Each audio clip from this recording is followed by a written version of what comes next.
בעזרת השם נעשה ונצליח. היום בסייעתא דשמיא נבוא קצת להתבונן על חסדי השם עלינו. מה זאת אומרת חסדי השם עלינו? אנחנו אומרים בהגדה של פסח פיוט שנקרא דיינו. יש הרבה מנגינות. די דיינו, די דיינו, זה המנהג הקלאסי, זה המנגינה הקלאסית. יש את המנגינה של הטריפולטאית שאחד צועק, אילו הוציאנו מצרים ולא עשה בהם שפטים, וכולם צועקים, דיינו. כל אחד עם המנהגים שלו. המנהג הזה, אשכנזים, ספרדים, חסידים, האם זה דיינו או דייני, לא משנה מה, די דייני או די דיינו, כולם אומרים. אז יש את הנוסח הפיוט באגדות.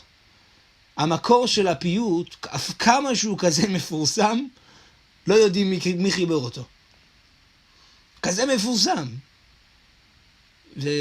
זה פלא, כי בדרך כלל, כשאתה יודע, כשהסיפור מפורסם, אז אתה יודע גם מי זה. ויש כאלה שמנסים כל מיני השערות, אבל בוא נקרא קצת כמה דברים מהדברים הללו שבהגדה. מה אנחנו אומרים לקדוש ברוך הוא? ריבונו של עולם, אילו הוצאת אותנו ממצרים, אילו הוצאנו ממצרים ולא עשה בהם שפטים, דיינו. מספיק לנו. מה מספיק לנו? כבר אנחנו חייבים להודות לך, כבר אנחנו חייבים לבוא ולעבוד אותך. אילו עשה בהם שפטים ולא עשה באלוהיהם, דיינו. שלא גם העניש את העבודה זרה שלהם. וכן הלאה וכן הלאה. פה אנחנו מונים את כל החסדים שהקדוש ברוך הוא עשה לנו, ועד שזה מסתיים בסוף, אילו הכניסנו לארץ ישראל ולא בנה לנו את בית הבחירה, דיינו. מספיק. על אחת כמה וכמה טובה כפולה ומכופלת למקום עלינו, שמה? ואז אנחנו אומרים את הכל. שהוציאנו ממצרים ועשה בהם שפטים ועשה באלוהים והרג את בכוריהם ונתן לנו את ממונם וקרא לנו את הים והעבירנו בתוכו בחרבה ושיקע צרינו בתוכו וסיפק צורכנו במדבר 40 שנה והחילנו את המן ונתן לנו את השבת וקרבנו לפני הר סיני ונתן לנו את התורה והכניסנו לארץ ישראל ובנה לנו את בית הבחירה לכפר על כל עוונותינו. זאת אומרת ט"ו מעלות, 15 מעלות שאנחנו באים ואומרים לקדוש ברוך הוא, כל כך הרבה דברים עשית לנו, תודה, תודה, תודה, תודה, תודה, תודה, תודה. וגם הכל, איך אנחנו אומרים בנשמת כל חי, אילו פינו מלא שירה קיים, ולשוננו רינה כהמון גלה, ושפתותינו שבח כמרחבי רקיע, ועינינו מאירות כשמש וכירח, וידינו פרוסות כנשרי שמיים, ורגלינו קלות כאיילות, אין אנחנו מספיקים להודות ולהלל ולשבח ולפאר את שם השם, את שמך, את זכרך מלכנו תמיד, כי כל פה לך יודע, וכל לשון לך תשבח, וכל עין לך תצפה, וכל ברך לך תכרע, וכל קומה לפניך תשתחווה. גם השיר הזה של נשמת כל חי, גם לא ברור כל כך מי חיבר אותו. יש אומרים שהשם שלו יצחק, ושם אשתו רבקה, וזה רמוז בנשמת כל חי, ככה אבו דריהם. בסדר שחרית של שבת ופירושה כותב. יש אומרים שמי שחיבר את זה שמעון בן שטח. יש אומרים שזה קשור לאפיפיור הראשון, פטרוס הנוצרי, שהשם שלו היה שמעון כיפה, שהוא נשלח מטעם החכמים לבוא ולמנוע את ההתערבבות הנוראה של הנוצרים הראשונים שהאמינו בימח שמו וזכרו והיו מעורבבים בתוך קהל הדת ישראל.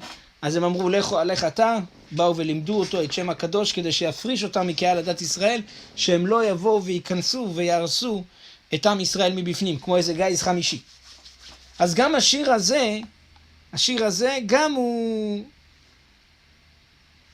עדיין לא כל כך ידוע מי בדיוק עשה, והוא נפוץ בכל קהילות ישראל, יש איזה פיוטים, יש איזה שירים. וגם בשיר הזה, מה אנחנו גם אומרים? כמה חסדים השם עשה לנו. בלי סוף חסדים, וזה מקובל בכל הדברים. חוץ מזה, יש שיר שלישי. השיר הזה נקרא שיר הייחוד. זה פיוט שעוסק בעיקרי האמונה היהודית בחרוזים, והוא מכיל תוארים ושבחים לקדוש ברוך הוא. והוא מחולק ל7 פרקים כנגד 7 ימי השבוע, וכל פרק עוסק בנושא אחר. זה מקובל בקהילות אשכנז. ושוב פעם, מי מחבר הפיוט? יש כאלה אומרים שרבי יהודה החסיד, או אבא שלו, רבי שמואל בן רבי קלונימוס, גם לא כזה ברור. יש אומרים שהשם שלו אולי שמואל, שזה רבי שמואל בר קלונימוס, יש אומרים אולי זה רבי יצחק החסיד, אומרים שזה אחד מהאשכנזים, החסידים האשכנזים בסביבות המאה ה-12 והמאה ה-13. ובשיר הייחוד, שהשיר הזה, כמו שאמרנו, גם הוא לא כזה מפורסם, המחבר שלו לא ידוע, אבל השיר עצמו הוא לא כל כך מפורסם, אבל יש כמה מילים שהם כל כך מפורסמים, וזה בזכות הזמר החסידי אברהם פריד. מה זאת אומרת? השיר הלהיט הגדול, שנקרא כי הרבית טובות אליי. השיר הזה, זה בעצם מי שחיבר אותו, מי שהלחין אותו, זה הרב אברהם מוליביצקי, היה חסיד סלונים. והשיר הזה התקבל בכל מקום בעולם. אשכנזים, ספרדים, מי שקנה את השיר הזה, זה אברהם פריד. כשהוא שמע את המנגינה, אמר זהו, זה השיר שאני הולך, והוא צדק. יש לו טעם טוב, הוא יודע איך לבחור שירים, וזה באמת, זה שיר שברוך השם, כבר עשרות בשנים רץ. ובכל הכוח גודל, ואנשים יש שירים שלא נס לחם. וזה אחד השירים. מה השיר אומר? השיר הוא כמה מילים מתוך שיר הייחוד ליום ראשון. וכך הוא אומר, כי הרבית טובות אליי, כי הגדלת חסדך עליי. או במנגינה, בלחן של חסיד סלונים, כי הרבית טובות אליי, טובות אליי, כי הגדלת חסדך עליי, חסדך עליי. ואז חוזרים עוד פעם ועוד פעם ועוד פעם, ואז מה אומרים אחר כך?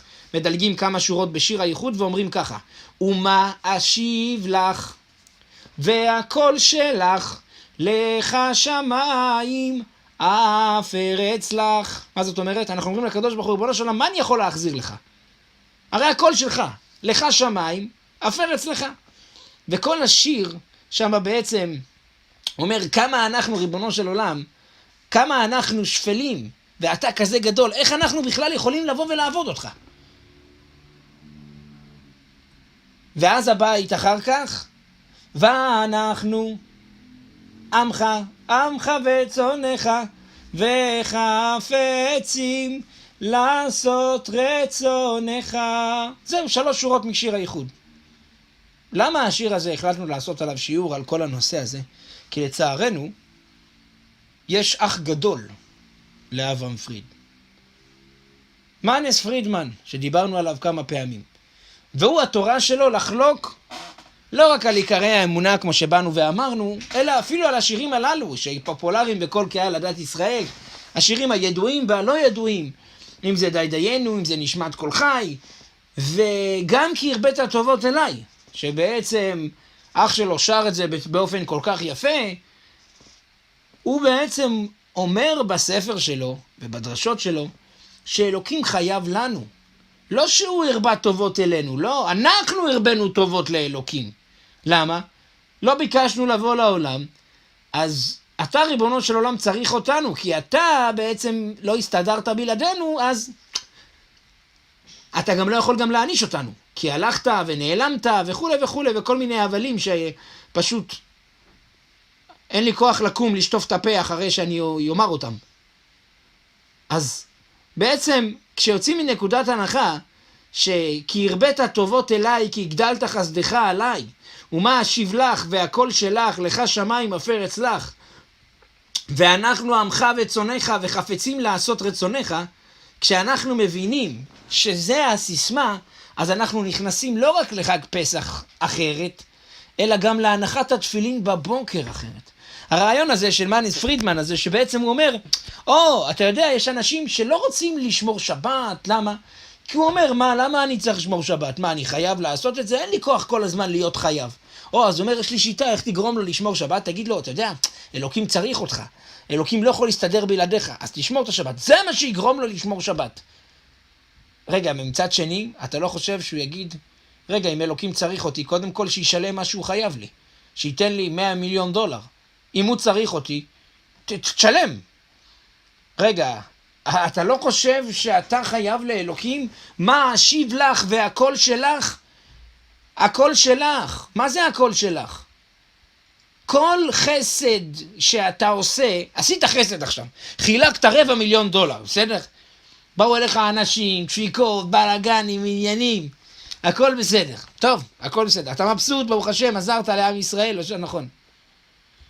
אבל רגע, מי נתן לך? אפילו לא רק את הכסף. מי נתן לך את החוכמה, את התבונה, את הידע, את הכישרון, את הרצון? מי? ריבונו של עולם. אז מה אתה אומר הקדוש ברוך הוא? אתה חייב לי. הוא חייב לך? איזה בושה כשאנשים חושבים כזה דבר. איזה בושה. ומה לעשות שלצערנו? הדעה שלו היא פופולרית. למה? כי כשאתה יודע שאלוקים צריך אותך, אז זה הכי קל. כי ברגע שהוא צריך אותי, אין בעיה. אתה צריך אותי, ריבונו של עולם, תשלם. במזומן כמובן, כן? אם אתה צריך אותי, אז אני לא חייב לעשות לך משהו. במיוחד שלפי השיטה שלו אין גם עונשים. אז זה רק אקסטרה. ובוא נראה מה אומר הירושלמי במסכת עבודה זרה בפרק ג' הלכה א', אמרנו את זה כמה פעמים. רבי אבאו, גדול האמוראים. כשהוא נפטר, הוא ראה י"ג נערים אפרסמון של עולם הבא, של גן עדן. הוא שאל כל החלק הזה בגן עדן, של מי זה? אמרו לו שלך. אמר להם, שלי? הרי חשבתי שאין לי כלום. הוא הביא פסוק בישעיה, פרק מ"ט, פסוק ד'. ואני אמרתי לריק יגעתי, לתוהו ואבל כוחי כיליתי, אכן משפטי את השם ופעולתי את אלוקיי. הרבי אבאו לא היה טיפש. אז למה הוא חושב שלריק יגעתי? הפוך, רבי אבאו הבין. אם אני יכול ללמוד תורה, אלוקים נתן לי ספר, אלוקים נתן לי מוח, אלוקים נתן לי דעת, אלוקים נתן לי פה, אלוקים נתן לי מערכת עיכול מתפקדת, אלוקים עשה שלא יקבו לי השיניים, שלא יקבו לי העיניים, שלא יקב לי המעיים, שלא יקב לי הציפורן החודרנית, אני יכול לשבת ללמוד. אז מה אתה אומר? גם אני קורא את החוקים של המלך, לומד ונהנה מהחוקים של המלך, וגם המלך שומר עליי ונותן את כל השפע העצום והרב שאני אוכל לעשות ולשמור את החוקים ועוד לקבל שכר. זה כמו בן אדם שמכניסים אותו לבנק, אומרים לו, אתה יודע מה התפקיד שלך? לספור כמה כסף יש בבנק. אתה מקבל משכורת יפה מאוד. אתה מקבל $1,000 לשעה, יפה מאוד. סוף היום מגיעים אליו, כמה ספרת? אתה אומר, ספרתי עד עכשיו $100,000. אמרו לו, בסדר, קח את הכל הביתה וגם הנה המשכורת שלך. שתברך שמולד, תבואו כל יום. מהשאר מה הוא עושה? לוקח את כל הכסף, עושה עוד חלוקה. למה? ברוך השם, יש עוד דברים. אז בעצם יוצא שכל אחד, אם יש לו מציאות מסוימת בראש, שהפעולה שהוא עושה, היא לא פעולה שהוא עושה חסד לאלוקים, אלא חסד עם עצמו, והחסד הגדול זה שאלוקים בכלל מוכן לקבל את המנחה שלו, את התפילה שלו. זה מראה כמה הקדוש ברוך הוא אוהב אותנו. זה מראה כמה הקדוש ברוך הוא ישתבח שמו לעד. אני הצדקה ברמה של ענווה מקסימלית, שמלך העולם אומר, אני רוצה את התפילה שלך, את התורה שלך, את הקדושה שלך, את שמירת העיניים שלך.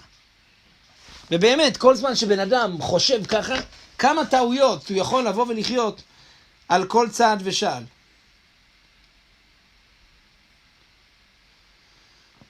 ובאמת הדבר הזה, כל השלושה השירים הללו שבאנו ואמרנו שהם חלק קטן מכל השירים המפורסמים בקהל הדת ישראל, יש גם בעצם את הידיעה הפשוטה שהקדוש ברוך הוא ישתבח שמו לעד הוא מלך העולם. אפילו הוא אומר את זה, ברוך אתה השם אלוקינו, מלך העולם. מלך העולם, מה זאת אומרת מלך העולם? מה זאת אומרת אלוקינו? תקיף הוא בעל היכולת ובעל כל הכוחות כולם, שהוא המלך של העולם. לפי התיאוריה שלו, הוא לא מלך של העולם, הוא עבד שלך. אתה לא יכול לבוא אליו בטענות, אתה עושה איתו חסדים, אתה משרת אותו כי הוא מסכן, כי הוא לא יכול לבד, ועוד כל מיני הבלים כאלו שאמרתי שעדיף לא להגיד אותם.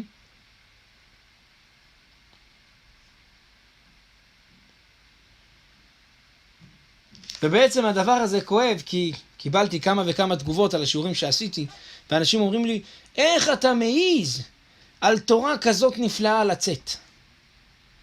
איך? כזה רוגע, כזה שלווה, כזה נחמד.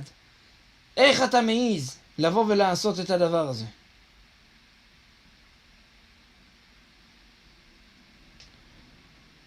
וצערנו הרבה אנשים לא מבינים את ענייני עיקרי האמונה, ובאנו ומסבירים להם ושוב פעם ושוב פעם ושום דבר.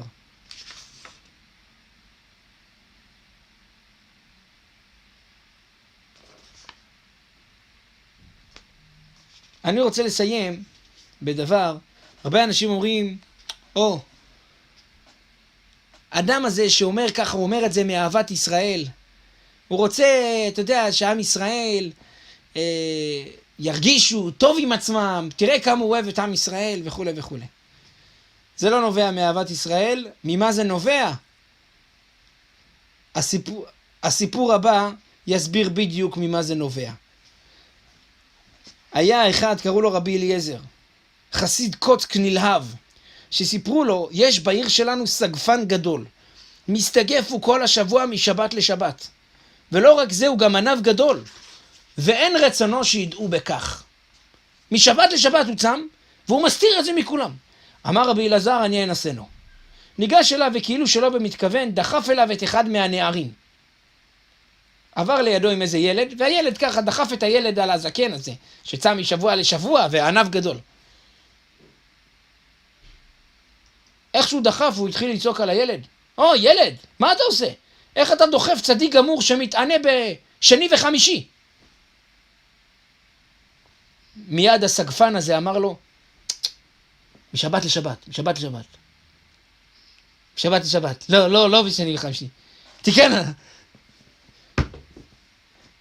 והמבין יבין. השם יזכנו שנזכה להגדיל תורה ולהאדירה, ונזכה לעשות רצון השם כרצונו, בנחת ובשלווה, אמן כן יהי רצון. שלום וברכה, חברים יקרים. The Pesach is among us. Of course, everyone understands the dire situation in the world. But from our perspective, the most tragic situation right now is that we have tens and tens of millions of dollars going to foreign countries to help some people that may or may not be our friends and our brothers, may or may not be Jewish, while our own brothers that are, verified our brothers in our backyard in Eretz Yisrael, in the Frum communities, in Bnei Brak, in Tel Zion, in Yerushalayim, in Netanya, in literally every part of Eretz Yisrael are struggling to make ends meet with the skyrocketing inflation in Eretz Yisrael, with the abuse by the government, and more than anything else, by the lack of concern of some of the donors that are out there, where a lot of money is going to help Ukraine and help a lot of other causes, while the world of Torah and the world of poverty continues to get worse. So we had to take desperate measures in these desperate times, and anyone that saw my shiur saw that we did it just in the last 24 hours. We don't have millions of dollars. We had a few $100,000 in the account, and we simply took almost all of it, and $250,000. We sent it to Rami Levy supermarkets to buy the gift cards. This is the contract with Rami Levy. This is the wire transfer. We have to do 2 wires to save some money from the banks. But the point is that this is enough to feed, probably 8,000 people, 10,000 people, give or take. And we haven't started a campaign. We haven't raised a single dollar. We don't even know if anybody's going to help. All we know is that our brothers don't have money to eat matzah, to buy matzah, to buy the basic needs for Pesach. And some of them work, some of them work and learn. Literally, the struggling is coming from everywhere. So we figured that in order to show Hashem that we love Him, and to show Him that we love His children too, we have to do something that was necessary. As part of our love of Hashem, as part of our love of His people. If you want to be partners with us, you're more than welcome to. The campaign is on bhpesach.org. As I said, I already sent the money. If you want to be part of it, you're more than welcome to. If we get more than what we already sent, surely we'll send that too. If we don't get anything, then at least we know that close to 10,000 Jews are going to be able to eat. Either way, you never lose out by doing a mitzvah, and at the very least, we're able to have the merit to do so. We'd love to see you as our partners, as some of you have in the past, and Be'ezrat Hashem will continue to help Am Yisrael both spiritually and physically in any way that we can. Baruch Adonai Le'olam, Amen ve'Amen.